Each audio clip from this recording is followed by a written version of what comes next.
नमस्कार मंडळी. श्री स्वामी समर्थ. आषाढ महिन्याचा शेवट आणि श्रावण महिन्याची चाहूल देणारा पवित्र दिवस म्हणजे दीप अमावस्या. यावर्षी दीप अमावस्या 12 ऑगस्ट 2026 रोजी आली आहे. आपल्या हिंदू संस्कृतीमध्ये प्रत्येक सणामागे एक परंपरा दडलेली आहे. त्यापैकीच एक म्हणजे दीप अमावस्या. या दिवशी आपण आपल्या घरातील सर्व दिव्यांची पूजा करून त्यांच्या प्रती कृतज्ञता व्यक्त करतो. दीप अमावस्याला दिव्यांची पूजा तर आपण सगळेच करतो, पण पूजा योग्य पद्धतीने कशी करायची, पूजा झाल्यावर कणकेच्या दिव्यांचं नेमकं काय करायचं, कोणतं साहित्य लागतं आणि ही पूजा नेमकी कशी करायची, या सर्वांची माहिती मी तुम्हाला आज या व्हिडिओतून सांगणार आहे. त्यामुळे व्हिडिओ शेवटपर्यंत नक्की पहा आणि फेस्टिवल विथ नेहा स्वप्नील या चॅनलला सबस्क्राईब केलं नसेल तर आत्ताच चॅनलला सबस्क्राईब करून घ्या.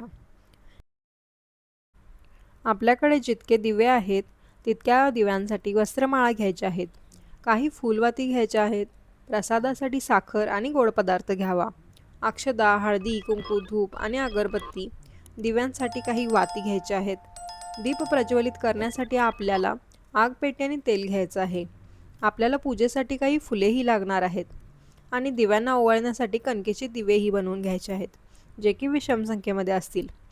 आणि सर्वात आधी गणेश पूजनासाठी पान सुपारीही घ्यायची आहे. आपल्या घरातील सर्व चांदीचे, पितळेचे, तांब्याचे, मातीचे, मेटलचे जे काही दिवे असतील ते सर्व दिवे घ्यायचे आहेत. आपल्या घरी जितके काही दिवे आहेत त्यांना धुवून स्वच्छ करून घ्यायचं आहे. आणि पूजा तुम्ही सकाळी देवपूजेनंतर किंवा संध्याकाळी दिवे लागण्याच्या वेळीही केली तरी चालू शकते. पूजा मांडणीची जागा स्वच्छ करून घ्यायची आहे.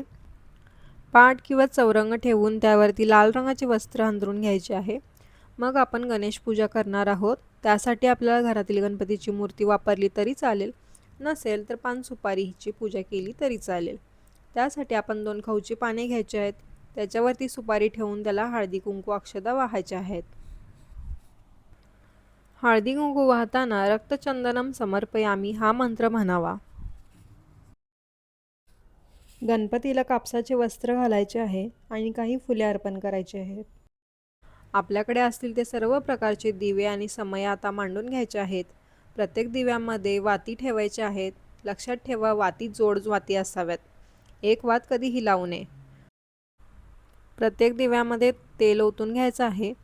प्रत्येक दिव्यासाठी आता आपण बनवलेल्या वस्त्रमाळा घालायच्या आहेत. ही वस्त्रमाळ 5, 7, 9, 11 या विषम संख्येमध्ये बनवायची आहे. मग दीपांना घालावी. पान सुपारी किंवा गणपतीला ही वस्त्रमाळ घालावी.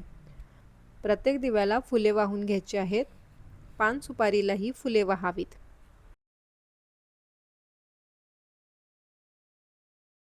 सर्व दीपांना व पान सुपारीला गोड प्रसाद अर्पण करावा. आपण प्रसादामध्ये साखर, खडीसाखर किंवा काही गोड पदार्थही घेऊ शकतो.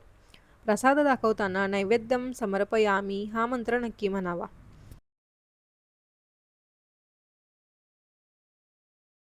ह्या कणकेच्या दिव्यांचं ताट ठेवायचं आहे.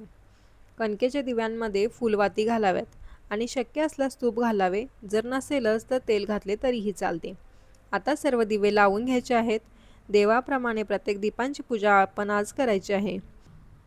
त्यानंतर कणकेच्या दिव्यांनी सर्व दिव्यांना ओवाळून घ्यायचं आहे आणि दिवे ओवाळताना हा मंत्र नक्की म्हणा. दीपम धूपम समर्पयामी. घरातील सर्व देवांना या कणकेच्या दिव्याने ओवाळून घ्यायचं आहे. घरात कोणी लहान बालक असेल तर त्यांनाही ओवाळून घ्यायचं आहे. पुन्हा संध्याकाळी ही प्रार्थना करायची आहे. प्रार्थना करताना शुभं करोति कल्याणम आरोग्यम धनसंपदा शत्रुबुद्धी विनाशाय दीपज्योती नमोस्तुते हा मंत्र म्हणावा. पूजा झाल्यावर दिव्यांना मनोभावे नमस्कार करून प्रार्थना करावी. हे दीपा, तू सूर्यरूप अग्निरूप आहेस. तेजामध्ये उत्तम तेज आहेस. माझ्या पूजेचा तू स्वीकार कर आणि माझ्या सर्व इच्छा तू पूर्ण कर. कुटुंबातील सर्वांना आरोग्य, धनसंपदा, सुख समाधान लाभो आणि सर्वांचं कल्याण होवो म्हणून ही प्रार्थना करतात. ही पूजा आपण अमावस्येच्या दिवशी केल्यानंतर दुसऱ्या दिवशी ही पूजा उचलायची आहे.